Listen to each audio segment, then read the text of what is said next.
मैं लेट आया, बाकी भी लेट हो गए। अरे वाह, किसी का बर्थडे है। किसका बर्थडे है भाई? सुधीर का बर्थडे है। ठीक है। बहुत अच्छे, बहुत अच्छे, बहुत अच्छे, बधाई हो सुधीर।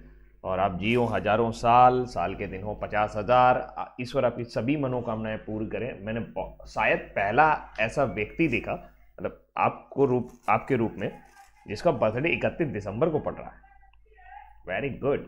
फिलहाल आप सभी, नमस्कार दोस्तों, मैं राहुल मिश्रा और मैं आप सभी का एक बार फिर से स्वागत करता हूं आपके अपने चैनल ऑलीवुड एसएससी एग्जाम में। आवाज़ वगैरह ठीक ठाक आ रही हो तो मुझे बता दो कि हाँ, सब कुछ ओके है। और फिलहाल शुरू करते हैं आज का करंट अफेयर्स। आज के करंट अफेयर्स शुरू करने से पहले एक इंपॉर्टेंट अनाउंसमेंट कि इस संडे यानी इस रविवार आपका जलजला आ जाएगा। यानी कि दिसंबर का मंथली करंट अफेयर्स जो है वो इस रविवार आपको आना है 8 बजे। आप सभी से गुजारिश रहेगी कि आप सभी लोग लाइव आएँ, क्योंकि लगभग 2 से 3 हज़ार लोग जो हैं वो देख ही लेते हैं लगभग वीडियो को। तो मैं चाहता हूं कि एक बार सब लोग जोर लगा के लाइव आ जाइए। एक बार वीडियो रिकमेंडेशन शुरू हो जाएंगे तो फिर चैनल अब धीरे धीरे ग्रो कर रहा है, आप देख रहे हैं चीज़ें चीज़ें चीज़ें अच्छी हो रही हैं। तो मैं चाहता हूँ, मेरी इच्छा पर न्यू ईयर का गिफ्ट दे दीजिए। आप सब लोग रात 8 बजे लाइव आइए। 8 से लेकर 9:30 के बीच में इसको खत्म कर दूंगा। 1.5 घंटे के अंदर आपका पूरा मंथली करंट अफेयर्स कर देंगे। ठीक है। आइस ठीक है, धीरे धीरे और बेटर हो रही है। रीनी भाई राहुल मिश्रा के नाम से टेलीग्राम ग्रुप है, नहीं ज्वाइन किया है तो क्यों नहीं ज्वाइन किया मुझे समझ में नहीं आता। एक ग्रुप ज्वाइन करने से आपको कुछ जाएगा नहीं, फ्री ऑफ कॉस्ट है। ग्रुप ज्वाइन कर लीजिए ताकि आपको क्लासेस पीडीएफ सब मिलता रहे। फिलहाल अब बारी है आज के हेडलाइंस की। आज के हमारे हेडलाइंस में है कि मिस्र यानी इजिप्ट ब्रिक्स के न्यू डेवलपमेंट बैंक का चौथा नया सदस्य बना है। अभी सितंबर में 3 नए देश में शामिल किए गए थे। यूएन निकाय में भारत के नए स्थायी प्रतिनिधि के रूप में नियुक्त किए गए अनुपम रे। सिक्किम के राज्यपाल प्रधानमंत्री नरेंद्र मोदी के नाम पर सड़क का उद्घाटन किया गया सिक्किम में।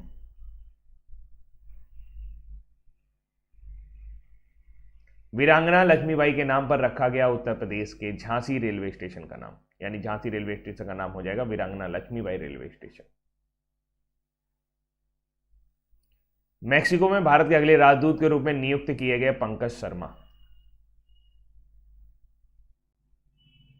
आईटीबीपी प्रमुख संजय अरोड़ा को मिला एसएसबी महानिदेशक का अतिरिक्त प्रभार। सीपी गोयल बने वन महानिदेशक और विशेष सचिव।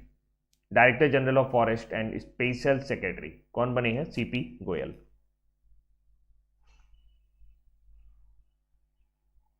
जापान ने दुनिया का पहला डुअल मोड वाहन पेश किया। डुअल मोड का मतलब सड़क पर भी चल लेगा और पटरियों पर भी चल लेगा। राष्ट्रीय डोप परीक्षण प्रयोगशाला ने वाडा की पुनः मान्यता बहाल की। यानी कि वाडा की नहीं, उल्टा हो रहा है। नेशनल डोप टेस्टिंग लेबोरेटरी को वापस से वाडा ने मान्यता दे दी है।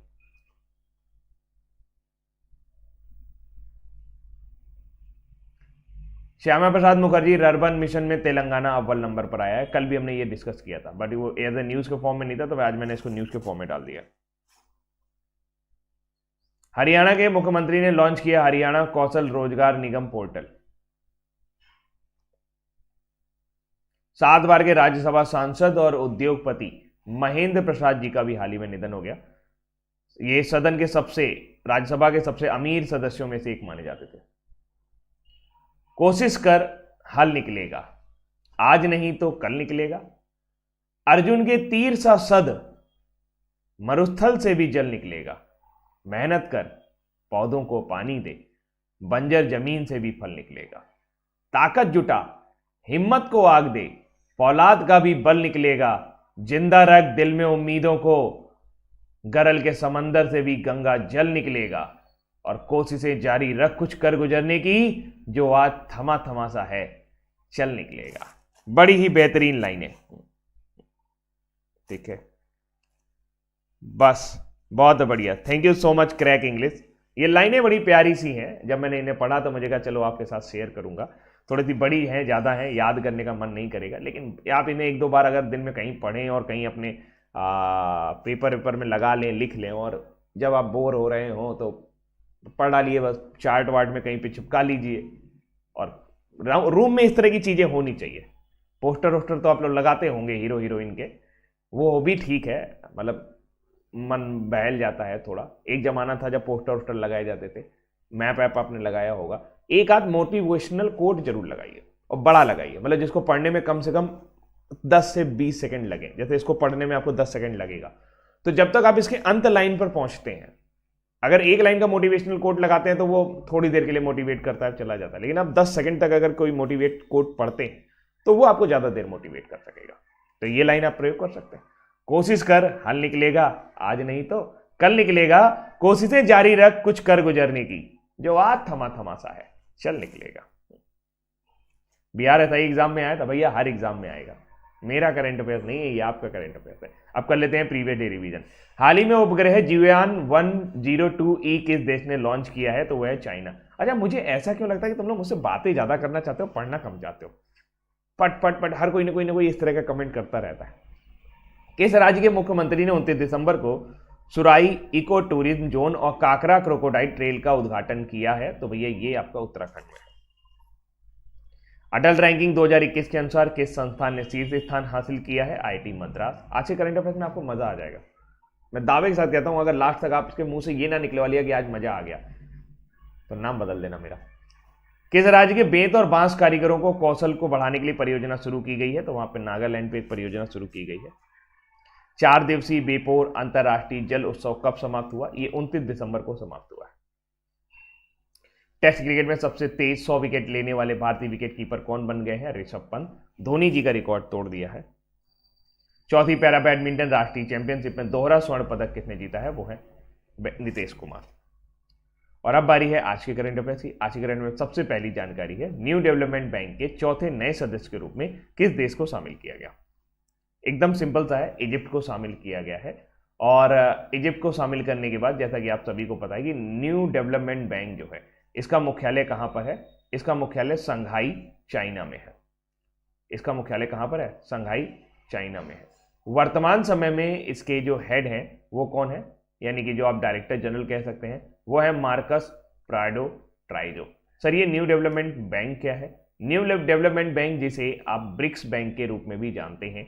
ब्रिक्स बैंक की बात की जाए, ब्रिक्स देशों की बात की जाए, तो ब्रिक्स के बारे में आप सभी को पता है कि ब्रिक्स का जो गठन था वो 2009 में किया गया था, जबकि न्यू डेवलपमेंट बैंक का जो गठन किया गया था ये 2014 में किया गया है। इसका गठन कब किया गया है? 2014 में, और 2015 से इसने फंक्शनिंग करना शुरू कर दिया था। इसके जो पहले हेड थे वो थे केवी कामत। इसके पहले हेड कौन थे? First president of new development bank कौन थे? केवी कामत थे। अभी हाल ही में इन्होंने इजिप्ट को क्या है, अपने सदस्य रूप में शामिल कर लिया है। तो अब न्यू डेवलपमेंट बैंक में कुल कितने सदस्य हो गए हैं? न्यू डेवलपमेंट बैंक में अगर आप ब्रिक्स की बात करें तो B for Brazil, Cyril Ramaphosa वर्तमान समय में राष्ट्रपति हैं। Russia Vladimir Putin, India Narendra Modi, China Xi Jinping, और साउथ अफ्रीका के नहीं ठीक है, साउथ अफ्रीका के कौन है प्रेसिडेंट वर्तमान समय में? मेरे दिमाग से निकल रहा है। तो फिलहाल देखा जाए तो 1 2 3 4 5 मेंबर तो ये हो गए, 5 तो परमानेंट मेंबर हो गए, और 4 मेंबर और इसमें जोड़ दिए गए। तो टोटल अब एनडीबी में कितने मेंबर हैं? 9 मेंबर हैं। ये 4 मेंबर कौन कौन से हैं? नए 4 मेंबर कौन से हैं? नए ब्राजील के हैं सिरिल रामफोसा, साउथ अफ्रीका के नहीं है। साउथ अफ्रीका के मुझे याद नहीं आ रहे, भूल गया हूं, दिमाग से निकल रहा है। आप लोगों में से किसी को पता हो तो बता देना। भारत ने 2015 में ब्रिक्स देशों द्वारा स्थापित न्यू डेवलपमेंट बैंक के चौथे सदस्य के रूप में मिस्र का स्वागत किया है। इससे पहले इसमें बांग्लादेश, संयुक्त अरब अमीरात और उरुग्वे को अपने नए सदस्य के रूप में स्वीकार किया था। ब्रिक्स की बात करें तो ब्राजील, रूस, भारत, चीन, दक्षिण अफ्रीका जो हैं वो इसमें मेन रोल में थे, और 2009 में इसकी स्थापना की गई थी। एनडीबी के बारे में मैंने आपको बता ही दिया। हाँ, एक चीज और याद रखिएगा, जो मार्कस ट्राइजो प्राइडो है, मार्कस प्राडो ट्राइजो, आपको पता नहीं ये किस देश से हैं, ये पूछा जा सकता है। मार्कस प्राडो ट्राइजो जो है ये ब्राजीलियन है। कहां से हैं? ब्राजील से हैं। इनका देश का याद रखिएगा। अगर हम ब्रिक्स देशों की बात करें तो ब्रिक्स के आंकड़े भी आपको याद रखने चाहिए। ब्रिक्स जो है ये विश्व की 41% पॉपुलेशन को सपोर्ट करता है, यानी कि विश्व की जो 41% पॉपुलेशन है वो ब्रिक्स देशों में आती है। विश्व की 24% जीडीपी जो है वो ब्रिक्स देशों में आती है, और इसके अलावा विश्व का 16% जो व्यापार है वो भी आपका ब्रिक्स देशों में ही आता है। इसको याद रखिएगा, ठीक है। अब जैसे कुछ बैंक बन जाते हैं, कुछ इंपॉर्टेंट समिट हो गई, जैसे ब्रिक्स की बात की तो इंपॉर्टेंट समिट में आपको किलर पॉइंट में करा दे रहा हूं। बैंकों की पहले बात कर लेते हैं, कुछ इंपॉर्टेंट बैंक है जिनके बारे में आपको पता होना चाहिए। एनडीबी के बारे में हमने बात कर ली। एक होता है Asian development bank. Asian development bank का जो मुख्यालय है वो फिलीपाइंस में है। वर्तमान समय में मासात्सुगु आसाकावा, मासात्सुगु आसाकावा इसके क्या है, हेड है। मासात्सुगु आसाकावा नाम से ही पता चल रहा है जापानीज है। इसके अलावा एक होता है वर्ल्ड बैंक। वर्ल्ड बैंक का मुख्यालय कहां पर है, वाशिंगटन में। वर्ल्ड बैंक का मुख्यालय कहां पर है, वाशिंगटन में। इसके हेड कौन है, इसके हेड है डेविड मालपास। इसके हेड कौन है, डेविड मालपास। इसके अलावा एक होता है आईएमएफ, इंटरनेशनल मॉनेटरी फंड। ये इसका भी मुख्यालय कहां पर है, इसका मुख्यालय भी आपका वाशिंगटन में है। और इसके जो वर्तमान समय में हेड है, जो हेड है मतलब महिला है, Kristalina Georgieva. Kristalina Georgieva. Kristalina Georgieva किस देश से आती हैं, ये भी आपको पता होना चाहिए। क्रिस्टालीना जॉर्जीवा जो है ये बुल्गारिया से है। कहां से है, बुल्गारिया। बुल्गारिया की राजधानी सोफिया। इसके अलावा एक और बैंक होता है European bank, European central bank भी आप इसे कह सकते हैं, यूरोपियन बैंक। इसकी हेड कौन है, इसकी हेड जो है वह क्रिस्टीन लिगार्ड। इसकी हेड कौन है, क्रिस्टीन लिगार्ड। क्रिस्टीन लिगार्ड जो है ये फ्रांस से है। क्रिस्टीन लिगार्ड कहां से है, फ्रांस से है। तो यूरोपियन बैंक, ठीक है, इसको याद रखिएगा। यूरोपियन बैंक का मुख्यालय जो है वो जर्मनी में है। यूरोपियन बैंक का मुख्यालय जो है वो जर्मनी में है। तो ये कुछ बड़ी संस्थाएं हैं जिनके बारे में आपको पता होना चाहिए। अभी हाल ही में हमारे यहाँ जो अशोक लवासा जी थे, जी आपने बिल्कुल सही पहचाना, ये चुनाव आयुक्त रहे थे। उनको एडीबी में डिप्टी डायरेक्टर के पद पर भेजा गया है। आईएमएफ की बात करें तो आईएमएफ में गीता गोपीनाथ, आईएमएफ में गीता गोपीनाथ, इनको अभी हाल ही में सेकंड नंबर की पोजीशन दे दी गई है। यानी कि क्रिस्टालीना जॉर्जीवा के बाद अगर किसी का नंबर आएगा तो वो गीता गोपीनाथ का आएगा। ठीक है, ठीक है, बात समझ में आ गई। चलो आगे चलते हैं, इंपॉर्टेंट समिट की बात कर लेते हैं। वैसे मैंने एक पीडीएफ जो है वो आपको ग्रुप में प्रोवाइड की थी, लेकिन फिर भी कुछ डिटेल नहीं लेंगे, केवल इतना देखेंगे कि कौन कौन सी समिट पढ़नी है। आसियान समिट 2021 में, आसियान समिट जो कि 38वीं आसियान समिट रही, ये कहां पर आयोजित की गई थी, ये आपकी ब्रुनोई में हुई थी। ब्रुनोई, बंदेरी सागवान। इसके अलावा ब्रिक्स देशों की जो 12वीं बैठक थी, इस बार कौन है चेयर पे, इस बार ब्रिक्स देशों में जो चेयरमैन है वो चेयर पर यानी अध्यक्षता जो है वो सारी इंडिया करेगा। 12वीं बैठक की जो अध्यक्षता हुई थी वो रसिया ने की थी। इसके अलावा G20 देशों की अभी हाल ही में बैठक हुई। तो G20 देशों की जो बैठक हुई वो कहां पर हुई, 2020 में आपका सऊदी अरबिया में हुई थी। 2020 में कहां पे हुई थी, सऊदी अरबिया में हुई थी। इसके अलावा 2021 की इटली वाली भी हो गई, इटली रोम में हो गई। 2022 की कहां होगी, 2022 की इंडोनेशिया में होगी G20 की बैठक। और जो 2023 में हम लोग कौन करेगा, 23 में हम लोग कर लेंगे, इंडिया कर लेगा।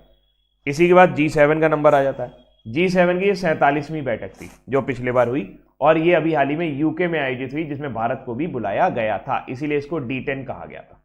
इसीलिए इसको क्या कहा गया था, D10 कहा गया था। इसमें इंडिया ऑस्ट्रेलिया को भी बुला लिया था G7 में।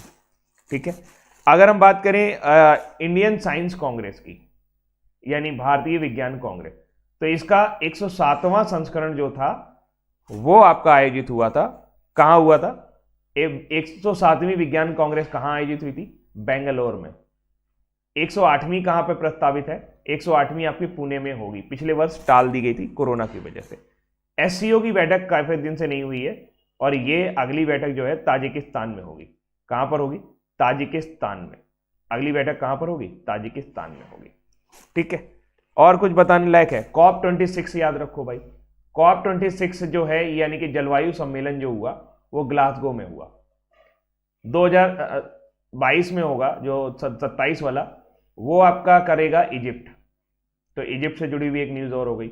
और 28वां COP28 जो होगा ये आपका होगा यूएई में।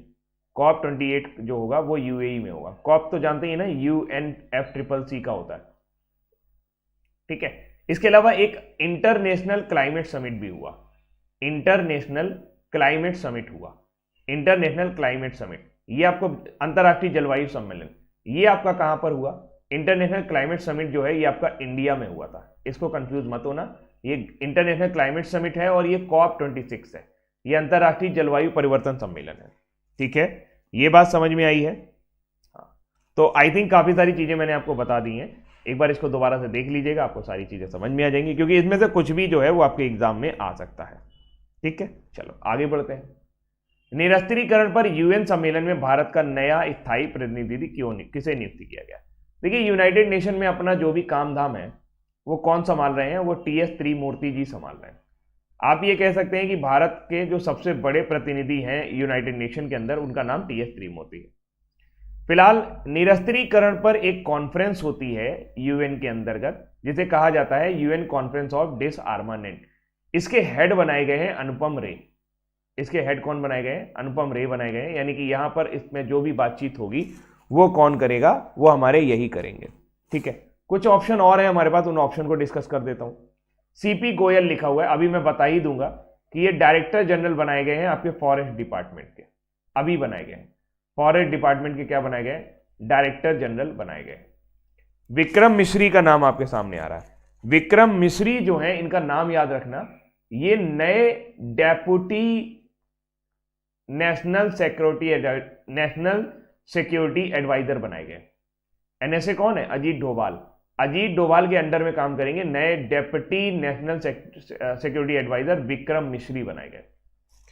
प्रवीण कुमार जो हैं ये Indian institute of corporate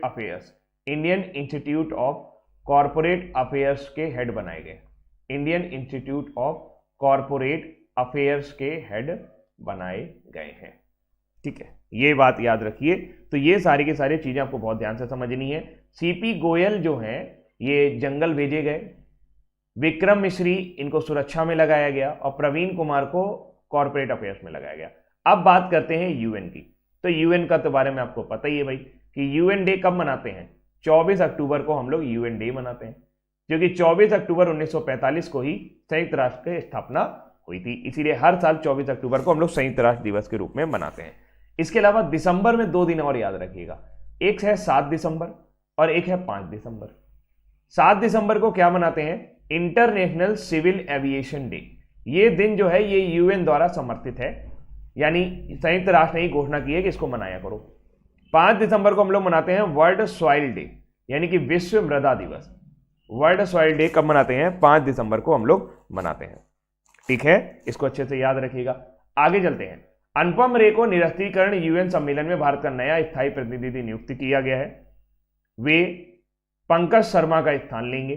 Pankaj Sharma कहां जा रहे हैं? मैक्सिको जा रहे हैं। मैक्सिको में भारत के अगले राजदूत बनाए जाएंगे। इनके बारे में भी हम लोग बात कर लेंगे। निरस्त्रीकरण पर संयुक्त राष्ट्र का सम्मेलन का जो मुख्यालय है वो आपका जिनेवा में है। अब बात आ जाती है भाई सर जिनेवा में कौन कौन से मुख्यालय हैं? तो ध्यान रख लो, WO लिख लो, WO एक बार और लिख लो, WO एक बार और लिख लो, और WO एक बार और लिख लो। 4 बार WO लिख लो। HMT की घड़ियां आती थी, HMT की घड़ियां आती थी, है ना, और ये बहुत ही एक्सपेंसिव होती थी। E for expensive. World economic forum,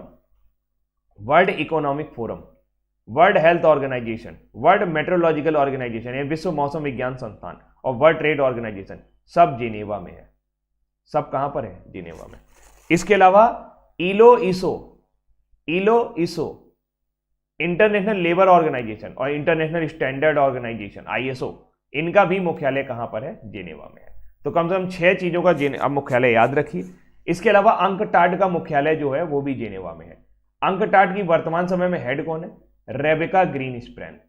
UNCTAD की वर्तमान समय में हेड कौन है? Rebecca Greenspan.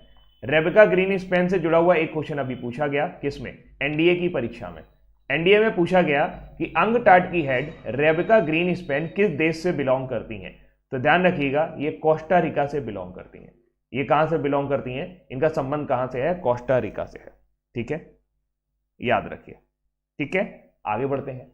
United nation डिसआर्मामेंट commission की बात की जाए तो इसकी गठन 11 जनवरी 1952 में हुआ था। मुख्यालय मैंने आपको बता दिया जिनेवा में है। मुख्यालय कहां पर है? जिनेवा में है। और वर्तमान समय में गिलियन बर्ड जो है वो इसके हेड है, जबकि भारत की तरफ से इसमें जो प्रतिनिधि होंगे उनका नाम क्या है? उनका नाम हो जाएगा अनुपम रे। उनका नाम क्या हो जाएगा? अनुपम रे। इसके अलावा भारत के बारे में आपको पता ही है कि यूएन की अभी हाल ही में जो काउंटर टेररिज्म कमेटी है उसकी भी हेड अभी 2021 से 2022 से कौन शुरू करेगा? हम लोग जनवरी 2022 से इसकी अध्यक्षता शुरू कर देंगे। कौन शुरू कर देगा? भारत इसकी अध्यक्षता शुरू कर देगा। इसके अलावा यूनाइटेड नेशन सिक्योरिटी काउंसिल में अगस्त 2021 में भी भारत ने इसकी अध्यक्षता की थी। और हमारे प्रधानमंत्री नरेंद्र मोदी भारत के पहले ऐसे प्रधानमंत्री हैं, नरेंद्र मोदी भारत के पहले ऐसे प्रधानमंत्री हैं जिन्होंने इसकी अध्यक्षता की। अभी तक कोई भी भारतीय प्रधानमंत्री इसकी अध्यक्षता नहीं कर पाया था यूनाइटेड नेशन सिक्योरिटी काउंसिल की। यूएनजीए संयुक्त राष्ट्र महासभा 76वें नंबर की चल रही है। इसके जो वर्तमान समय में हेड हैं वो अब्दुल्ला शाहिद हैं। इसके अलावा अभी आपको याद होगा कि 3 मेन बॉडी के भी हमको सदस्य के रूप में चुना गया है। तो इंडिया जो है अध्यक्षता कर रहा है किसकी? UN security council during the Indian UNSC 2021-22 के दौरान। तालिबान सैंक्शन कमेटी की अध्यक्षता भी हम ही कर रहे हैं। काउंटर टेररिज्म कमेटी की अध्यक्षता 2022 में हम करेंगे। इसके अलावा लीबिया सैंक्शन कमेटी की अध्यक्षता भी हम ही करेंगे, यानी भारत करेगा। तो इसको पूरा याद रखिएगा। अब्दुल्ला शाहिद किस देश से बिलोंग करते हैं? अब्दुल्ला शाहिद मालदीव से बिलोंग करते हैं। मालदीव वाले पगला गए हैं, सब कुछ देने के बाद भी इंडिया आउट कैंपेन चलाए हुए हैं। तो अगर आपसे पूछा जाए कि इंडिया आउट कैंपेन कौन चला रहा है आज की डेट में, तो मालदीव चला रहा है, ध्यान रखिएगा, ठीक है। और बात करें तो यूनाइटेड नेशन सिक्योरिटी काउंसिल में भारत का जो यूनाइटेड नेशन सिक्योरिटी काउंसिल में जो भारत का कार्यकाल है वो कौन से नंबर का है? तो ध्यान रखिएगा, इसमें जो भारत का कार्यकाल है वो 8वां नंबर का चल रहा है। और United nation counter terrorism committee में हम 10 साल बाद चेयर पे आए हैं, 10 साल बाद अध्यक्षता करेंगे, यानी कि चेयर पे आए हैं, चेयरमैन बनेंगे हम, ठीक है। तो ये करेगा। आगे चलते हैं तो, और ये पूरा एक स्विट्जरलैंड में जितने भी मुख्यालय हैं उसकी एक लिस्ट है। वैसे मैंने आपको ऑलमोस्ट बता ही दिया है।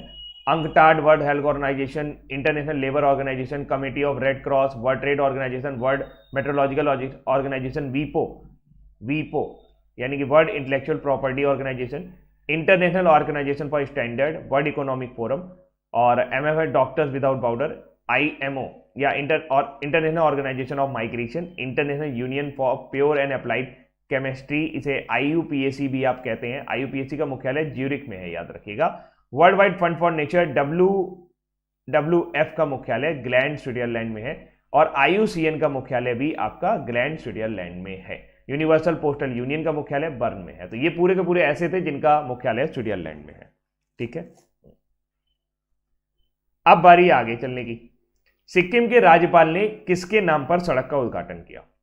तो सिक्किम के राज्यपाल, अब एक देखना बड़ी मजेदार चीज आपको दिखाता हूं। इस तस्वीर में देखिए आप, ये है सिक्किम के राज्यपाल गंगा प्रसाद, और ये बगल में पता नहीं कौन सी महिला खड़ी है, लेकिन मुझे ऐसा लग रहा है बढ़िया पोज दे रही है। ये देखो, है ना, स्टाइल में बिल्कुल एकदम फोटो खिंचाने का पूरा शौक है इनको, राज्यपाल के ठीक बगल में। हाँ देखो, मजा आ रहा है ना इसको देख करके। तो फिलहाल the governor of Sikkim has inaugurated an road on, Narendra Modi ji के नाम पर सिक्किम में एक रोड का अनाउंसमेंट किया गया है। तो सिक्किम में सोमगो लेक और नाथुला बॉर्डर, अब आपसे पूछा जा सकता है भाई नाथुला बॉर्डर कहां पर है, तो ये आपका सिक्किम में है, नरेंद्र मोदी के नाम पर रख दिया गया है। इस नई सड़क का उद्घाटन राज्यपाल गंगा प्रसाद ने किया। इससे पहले गुजरात के मोटेरा क्रिकेट स्टेडियम का नाम भी प्रधानमंत्री नरेंद्र मोदी के नाम पर रखा गया था। सिक्किम की बात की जाए तो सिक्किम को अभी हाल ही में मोस्ट फिल्म फ्रेंडली स्टेट का दर्जा प्रदान किया गया।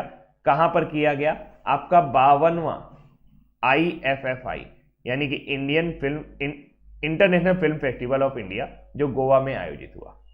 सिक्किम 16 मई को अपना स्टेटहुड डे मनाता है।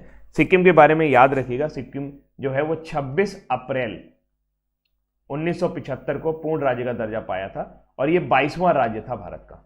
ये कौन सा राज्य था? 22वां राज्य था। उन्होंने कहा था अब हम भारत में मिलने को तैयार हैं। भारतीय सेना का पहला green solar energy harnessing plant जो है सिक्किम में आपको देखने को मिलेगा। सिक्किम 100% ऑर्गेनिक फार्मिंग करने वाला पहला स्टेट है, जबकि लक्षद्वीप जो है वो पहला यूनियन टेरिटरी है। सिक्किम का तिब्बतीय नाम जो है वो ड्रेंजोंग है, आप इसे तिब्बत में ड्रेंजोंग के नाम से बुलाएंगे। तीस्ता और रंगीत जो मेजर रिवर है सिक्किम की है, ये चोलामू लेक से निकलती है और ये रथोंग ग्लेशियर से निकलती है। तीस्ता और रंगीत। डल्ले खुरसानी नाम की एक मिर्च है, जहां पर इसको अभी हाल ही में GI टैग प्रदान किया गया था। सिक्किम जो है पांग लापसोल नाम का एक फेस्टिवल जो है उसने अभी हाल ही में मनाया था। सिक्किम की राजधानी की बात करें तो कैपिटल गैंगटोक है। गवर्नर गंगा प्रसाद है। चीफ मिनिस्टर है प्रेम सिंह तमांग। नेशनल पार्क कंचनजंगा मिल जाएगा आपको, बरसे रॉडरन सेंचुरी वगैरह मिल जाएगा। डैम्स की बात करें, रोंगली 16 मई 1975 को पूर्ण राज्य का दर्जा प्राप्त हुआ था। ये ध्यान रखिएगा 26 अप्रैल को बन गया था, बट दर्जा पूरा कंप्लीटली इसको 16 मई को प्राप्त हुआ है। सोहो यहाँ का प्रमुख स्टेट गेम है। रेड पांडा जो है वो एनिमल है।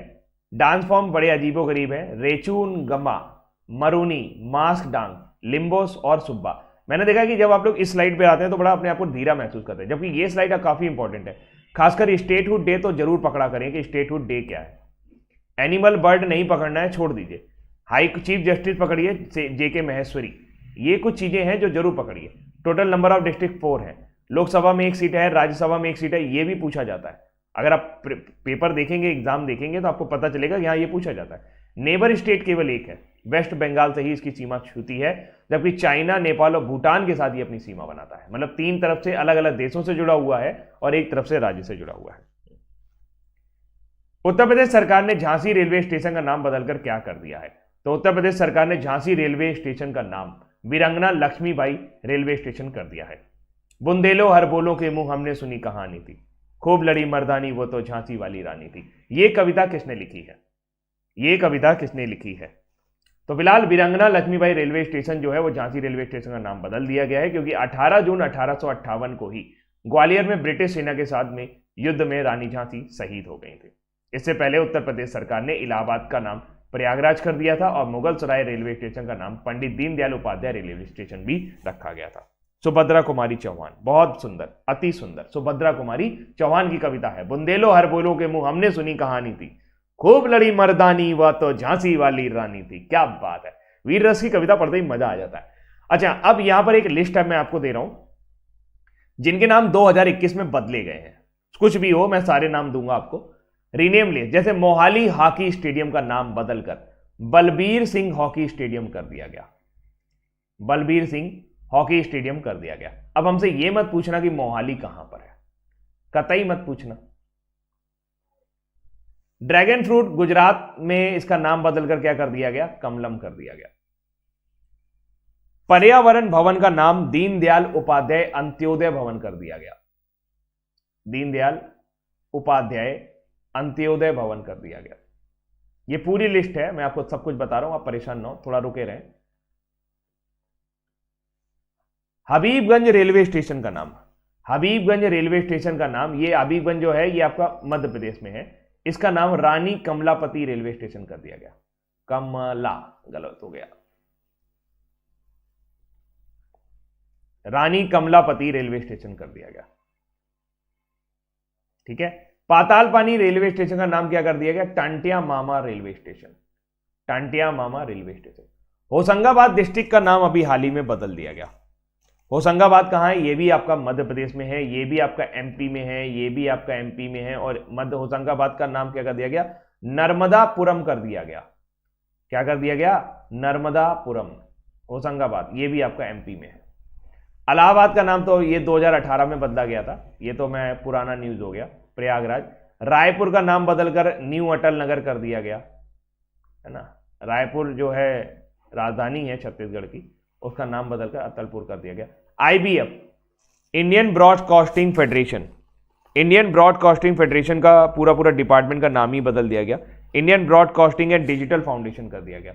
Indian broadcasting and digital foundation कर दिया गया। Indian broadcasting and digital foundation कर दिया गया। मोटेरा स्टेडियम का नाम बदलकर नरेंद्र मोदी स्टेडियम कर दिया गया। आईपीएल की टीमों के भी नाम बदले गए इस बार। किंग्स 11 पंजाब का नाम बदलकर पंजाब किंग्स कर दिया गया। किस नाम से कोई ली थी ये? पंजाब किंग्स के नाम। रॉयल चैलेंजर बेंगलोर में से रॉयल चैलेंजर ही कर दिया गया, बेंगलोर हटा दिया गया उसके। चेन्नई रेलवे स्टेशन का नाम क्या रखा गया है? चेन्नई रेलवे स्टेशन का नाम रख दिया गया MG Ramachandran railway station. MG Ramachandran railway station इसका नाम कर दिया गया। MG Ramachandran railway station. MG Ramachandran railway station. Gorewada जू का नाम बदल कर दिया गया, इसका नाम रख दिया गया बाला साहेब चिड़ियाघर। महाराष्ट्र में है ये, बाला साहेब चिड़ियाघर, बाला साहेब जू कर दिया गया इसका नाम। ठीक है, एक बार दोबारा से रिवाइड करा देता हूं, जल्दी से याद हो जाएगा। Mohali cricket stadium, Balbir Singh hockey stadium, dragon fruit Kamalam, Paryavaran Bhawan Deendayal Upadhyay Antyodaya Bhawan, Habibganj railway station Rani Kamlapati, Patalpani railway station तात्या Mama railway station, Hoshangabad district Narmadapuram, Allahabad का नाम प्रयागराज, रायपुर का Atal Nagar, IBF international Indian broadcasting federation India broadcasting and digital foundation, Motera stadium Narendra Modi stadium, kings 11 Punjab kings, royal challenger Bangalore royal challenger, Chennai railway station MG Ramchandra railway station और गोरेवाड़ा जू का नाम बदलकर बाला साहब कर दिया गया। ठीक है, आ गई बात समझ में। हाँ, 2 नई IPL टीमें अहमदाबाद और लखनऊ की बनी है। मैक्सिको में भारत के अगले राजदूत के रूप में किसे नियुक्त किया गया है? तो मैक्सिको में भारत के अगले राजदूत के रूप में नियुक्त किए जा रहे हैं पंकज शर्मा। अभी बताया ना, पंकज शर्मा मैक्सिको भेजे गए, तो इन्हीं की जगह किसको लाया गया है? अनुपम रे को लाया गया है। अनुपम रे कहां भेजे गए? अनुपम रे बताया ना अभी कहां भेजे गए। अनुपम रे को क्या अपॉइंट किया गया है? अनुपम रे को भाई यूनाइटेड नेशन की जो आपकी निरस्त्रीकरण की कमेटी है उसका भारत की तरफ से बनाया गया है।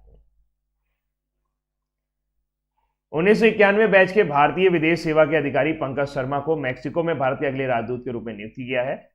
वह वर्तमान में निरस्त्रीकरण पर UN सम्मेलन में जिनेवा में भारत के प्रतिनिधि थे। भारत के, बारात के नहीं। पंकज शर्मा नए राजदूत मृदुल कुमार जी की जगह लेंगे।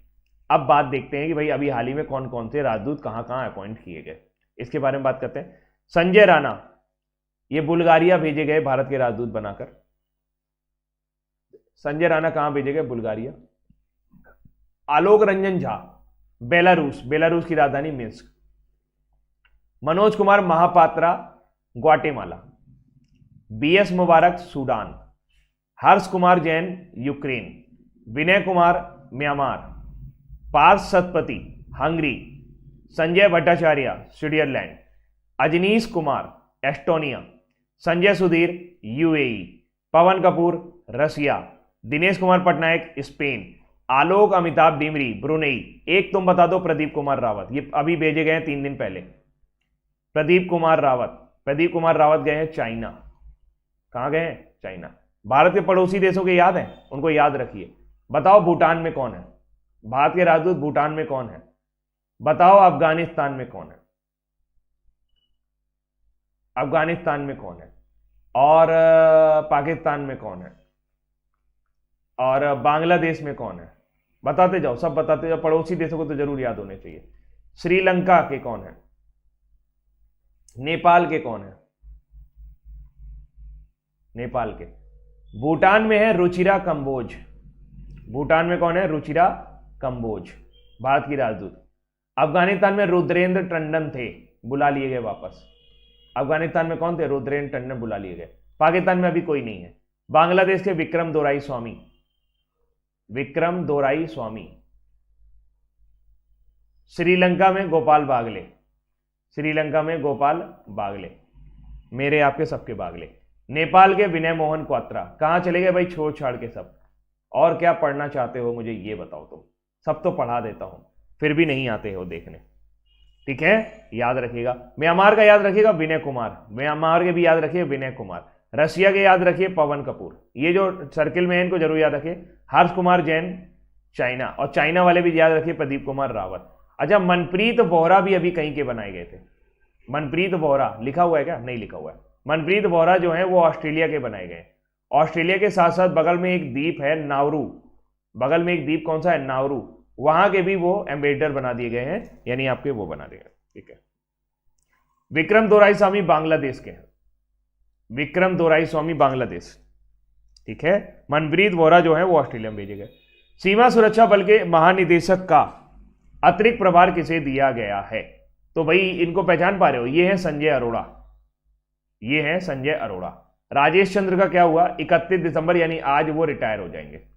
31 दिसंबर 2021 को राजेश चंद्र जो है वो रिटायर हो जाएंगे।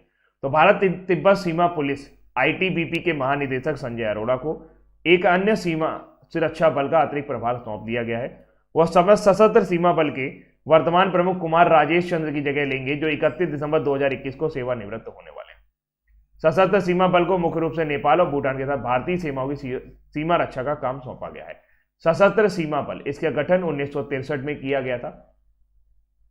सेवा सुरक्षा बंधुत्व, सर्विस सिक्योरिटी ब्रदरहुड, ये इसका मोटो है। सेंट्रल आर्म फोर्स में आता है। वर्तमान समय में जो इसके हेड हो गए हैं वो अब हो गए हैं संजय अरोड़ा, यानी डीजी जो हो गए वो संजय अरोड़ा हो गए। आईटीबीपी की स्थापना 1962 में की गई थी और इसका जो मोटो है वो क्या है, कहां गया, यही तो लिखा था भाई, सौर्य सर्वोत्तम ऐसा सुरक्षा है, मैं भूल गया हूं, कोई बात नहीं, भूल जाता हूं कभी कभी, संजय अरोड़ा। अब बात कर लेते हैं भाई आपके सारे आर्म फोर्सेस की। असम राइफल्स, असम राइफल्स के डीजी वर्तमान समय में कौन है, प्रदीप चंद्र नायर, अभी अपॉइंट हुए, प्रदीप चंद्र नायर, इनके अपॉइंटमेंट्स अक्सर पूछे जाते हैं। बीएसएफ, बॉर्डर सिक्योरिटी फोर्स के Pankaj Kumar Singh, border security force के पंकज कुमार सिंह। सीआईएसएफ, ये तो अभी अपॉइंट हुए, शीलवर्धन सिंह, ये तो जरूर पता होना चाहिए, शीलवर्धन सिंह। और आईटीबीपी, आईटीबीपी के हेड कौन है, संजय अरोड़ा, बात तो हो गई।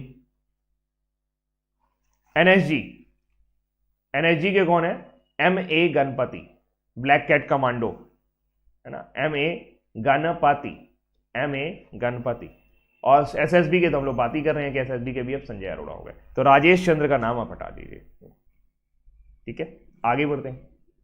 वन महानिदेशक और विशेष सचिव के रूप में अभी किसे नियुक्त किया गया है, तो वन महानिदेशक और विशेष सचिव के रूप में नियुक्त किए गए हैं सीपी गोयल। अभी मैंने बताया था ना डीजी ऑफ फॉरेस्ट, तो वन महानिदेशक के रूप में इनको नियुक्त किया गया है। इसके अलावा कुछ ऐसे अपॉइंटमेंट है जो आपको पता होना चाहिए, क्या है, मनोज कुमार मांगो को अभी हाल ही में नेशनल डिफेंस कॉलेज का हेड बनाया गया, दिल्ली में है।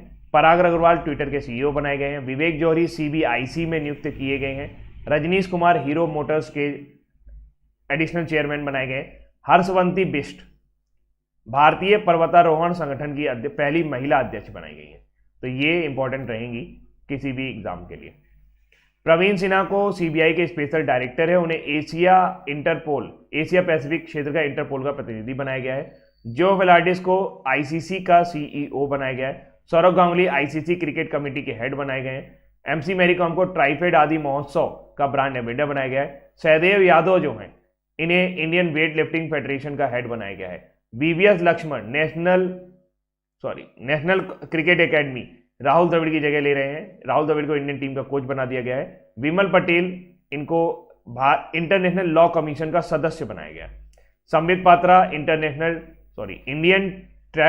इंडियन टूरिज्म डेवलपमेंट कॉर्पोरेशन भारतीय पर्यटन विकास निगम का अध्यक्ष बनाया गया। संजीव मेहता फिक्की के नए अध्यक्ष बने हैं। कैथरीन रसेल को यूनिसेफ का अध्यक्ष बनाया गया है।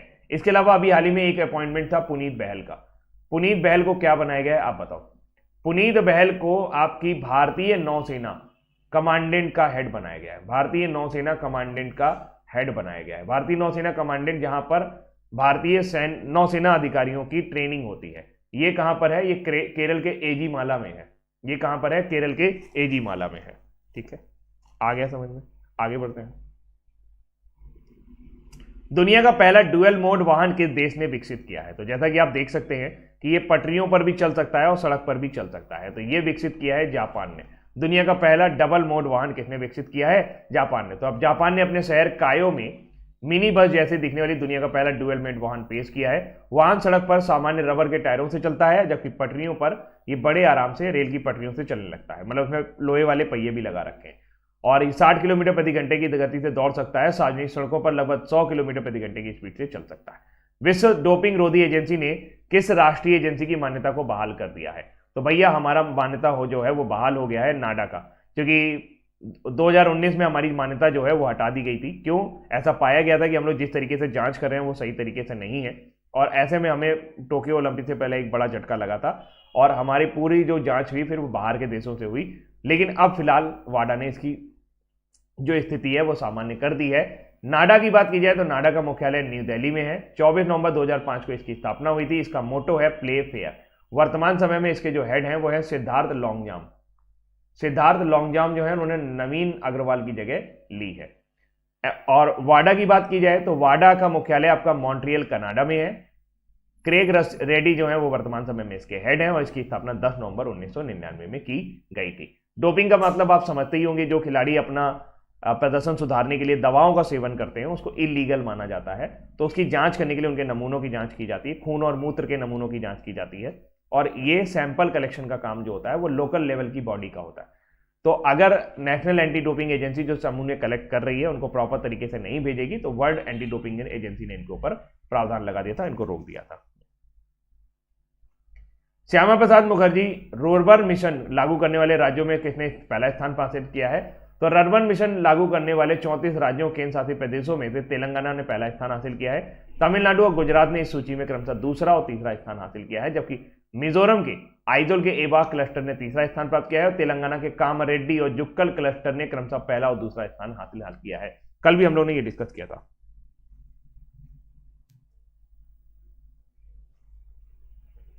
जनता दल के 7 बार के राज्यसभा सांसद और उद्योगपति का भी हाल ही में निधन हो गया। उनका नाम क्या था? उनका नाम था महेंद्र प्रसाद जी का भी हाल ही में निधन हो गया।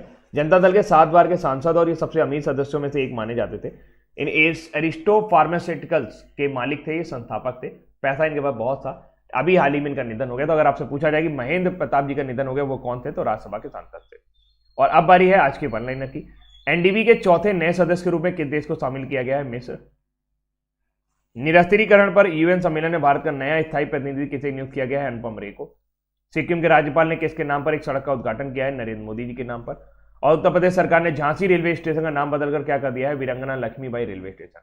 मैक्सिको में भारत के अगले राजदूत के रूप में किसे नियुक्त किया गया है? पंकज शर्मा। सीमा सुरक्षा बल के महानिदेशक का अतिरिक्त प्रभार किसे दिया गया? संजय अरोड़ा। वन महानिदेशक और विशेष सचिव किसे नियुक्त किया गया है? चंद्र प्रकाश गोयल, सीपी गोयल। दुनिया का पहला ड्यूल मोड वाहन किस देश ने विकसित किया है? जापान।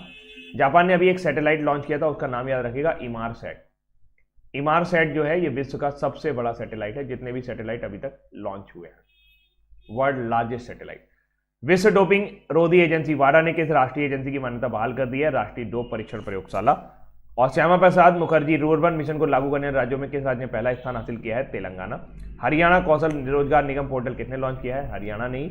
और जनता दल के 7 बार के राज्यसभा सांसद उद्योगपति महेंद्र प्रसाद जी का भी हाल ही में निधन हो गया है। और कल मैंने आपसे एक प्रश्न पूछा था कि हाल ही में खबरों में रहा दीपोर बिल किस राज्य का एकमात्र रामसर साइट है? तो वो है Assam. The Deepor bill is a large and prominent flood plain lake located in south west of Guwahati city in Assam. It is a wildlife sanctuary of the government of Assam and an important Ramsar site since 2002. Its basin is drained by a system of rivulet and hill stream that connect the neighboring hills and forest to the river Brahmaputra through an outlet called Khanajan. In 2004, BirdLife International declared the wetland of an important bird area, Mahabahu Brahmaputra. Very good, Abhishek. Deepor bill 2002 में Ramsar स्थल के रूप में नामित किया गया था। यह असम की एकमात्र झील है जिसको महत्वपूर्ण रामसर आर्द्रभूमि की सूची में शामिल किया गया है। और आज का प्रश्न आसान है, मैं चाहता हूं कि आज भर भर के आप कमेंट करें। आज का मेरा टारगेट है कि कम से कम इस वीडियो के नीचे 500 कमेंट चाहिए और वीडियो पर 1000 लाइक चाहिए। न्यू ईयर खत्म, आप ये समझ लीजिए कि पूरे साल जो आपने करंट अफेयर्स पढ़ा, पूरे साल करंट अफेयर्स के रूप में मेरी तरफ से कभी भी आपसे एक भी, मुझे नहीं लगता कि मैंने कभी भी इस तरह का कोई चार्ज आपसे लिया है कि 1 पैसा दे दो या 2 पैसा दे दो। तो आज इसका मूल्य चुकाने का वक्त है। आपको अपने फोन से लाइक करना है, अपने भैया के फोन से लाइक करना है, अपने पापा के फोन से लाइक करना है, जितने फोनों से आप लाइक कर सकते हैं। कोचिंग में जाते हैं वहां पर जितने भी लोगों से लाइक करवा सकते हैं वीडियो को लाइक करवाइए। 500 कमेंट्स केवल बहुत छोटा टारगेट है। अदर के तुलना में देखा जाए तो इतनी मेहनत के बाद इतना तो डिजर्व करता ही हो। थक जाता हूं करंट अफेयर्स बनाते बनाते और फिर आपको पढ़ाते पढ़ाते, लिटरली थकान हो जाती है। मतलब कि बनाने में, न्यूज ढूंढने में, प्रॉपर कलेक्शन करने में काफी थकान हो जाती है, लेकिन जब उसका प्रतिफल मिलता है तो और अच्छा लगता है। तो मैं चाहता हूं कि आज आप प्लीज 1000 कमेंट कर दीजिए। मैंने वीडियो की शुरुआत में नहीं बताया क्योंकि अब मुझे पता है कि जो लोग वाकई में यहां तक आए हैं उन्होंने पूरा करंट अफेयर्स देखा होगा, इसलिए मैं आपसे गुजारिश करता हूं, ठीक है। तो फिलहाल आज के लिए इतना ही।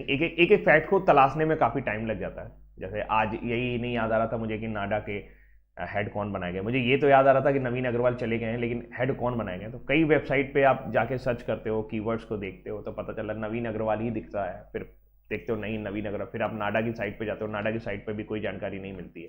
फिर अचानक से टाइम्स ऑफ इंडिया का एक आर्टिकल मिलता है, वहाँ पे पता चलता है। तो काफ़ी मेहनत लग जाती है। अगर आपको लगता है नहीं लगता है, फिलहाल कंटेंट आप देखो, आपको ऐसी पीडीएफ प्रोवाइड करने की कोशिश करता हूँ कि मान लीजिए आप वीडियो ना देखें तो भी आप कम से कम आज नहीं कल उसे पढ़ पाए।